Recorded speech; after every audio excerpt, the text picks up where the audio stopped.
Desde la publicación del último informe de estabilidad financiera del Banco de España, el análisis de riesgos ha detectado dos amenazas principales: las tensiones geopolíticas y la inflación.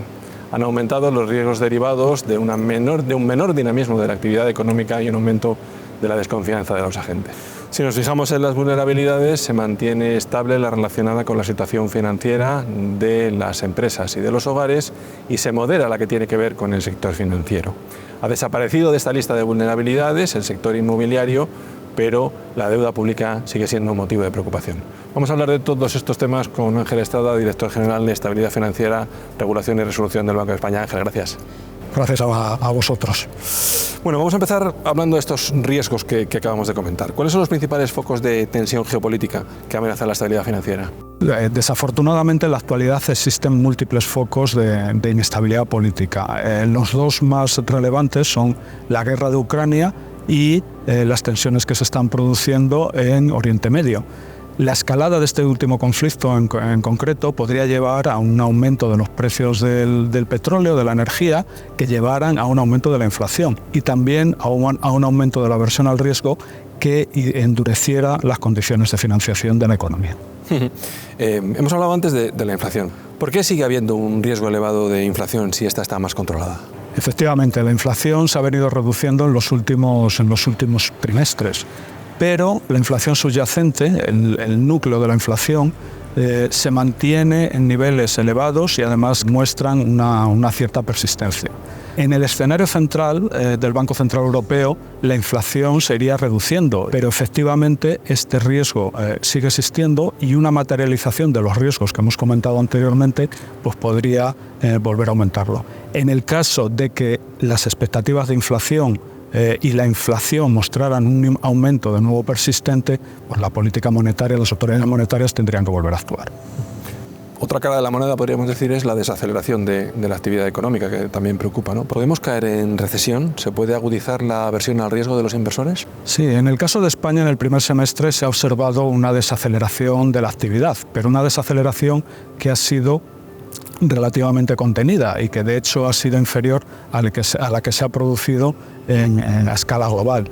En concreto, en el área del euro, efectivamente hay algunas economías que han registrado caídas de la actividad y otro foco es la situación de China, donde su sector residencial, su sector inmobiliario en general, pues parece que requiere un ajuste. Entonces, desde el punto de vista de la economía española, este riesgo sería un riesgo que nos vendría más bien del exterior.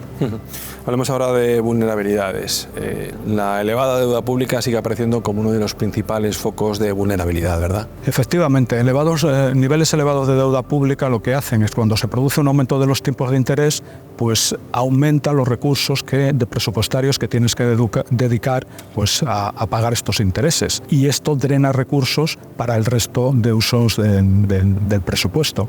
Tener una deuda pública elevada pues no solo te reduce, con tipos de interés crecientes, no solo te reduce la capacidad de gastar, sino que si tenemos una perturbación adicional, pues reduce el margen de maniobra.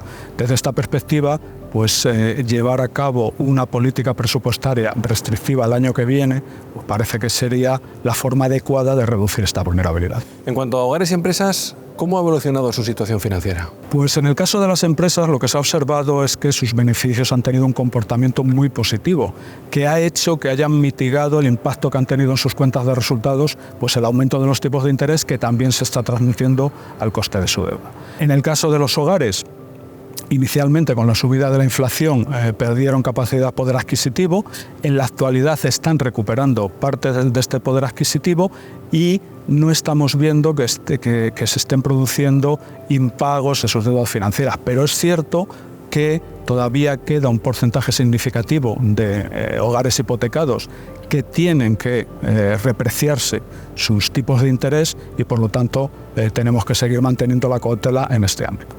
Decíamos antes que se moderaba el riesgo del sector financiero, pero aquí el mensaje sigue siendo el mismo: prudencia. Este es el mensaje más adecuado porque efectivamente hemos observado que la rentabilidad que han tenido las entidades de crédito ha aumentado como consecuencia de que el aumento de los tipos de interés en los préstamos se produce más rápido que el que se produce en los depósitos, pero es cierto también que al final este aumento de los tipos de interés se tendrá que trasladar a los depósitos y que por lo tanto aumentará el coste de financiación de las entidades y a la vez se producirá algún aumento de los préstamos dudosos que implicarán un aumento de las provisiones de las entidades y eso va a afectar a su cuenta de resultados. Es muy importante mantener el mensaje de que las entidades tienen que llevar a cabo una política de provisiones adecuada y una planificación del capital también adecuada.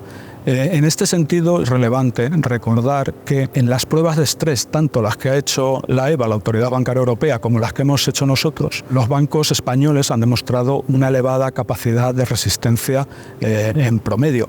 Pero también es relevante tener en cuenta que los bancos españoles tienen unos niveles de capital que son de los más reducidos de la Unión Europea.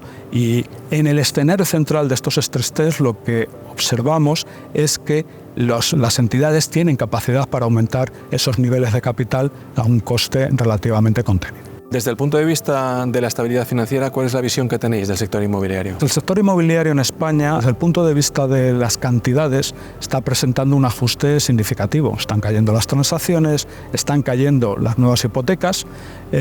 Y desde el punto de vista de los precios, lo que hemos observado en los últimos trimestres ha sido una desaceleración significativa, pero en el último trimestre se ha producido un repunte y este repunte, sobre todo en la vivienda nueva, es un repunte que tenemos que analizar. La sobrevaloración que se observa en el sector inmobiliario residencial en España es relativamente contenido, muy inferior al que está ocurriendo en otros países europeos y por lo tanto los riesgos son reducidos, pero hay que seguir manteniendo la vigilancia.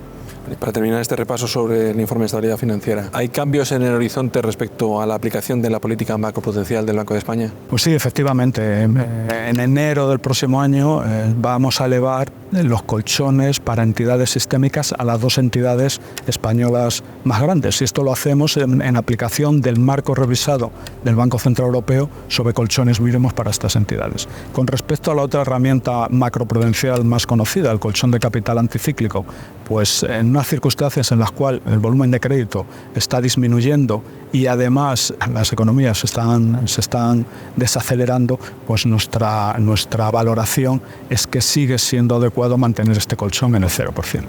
Pues si te parece, Ángel, en 6 meses nos volvemos a ver y volvemos a examinar el informe de estabilidad financiera. Fenomenal. Muy bien. Muchas gracias.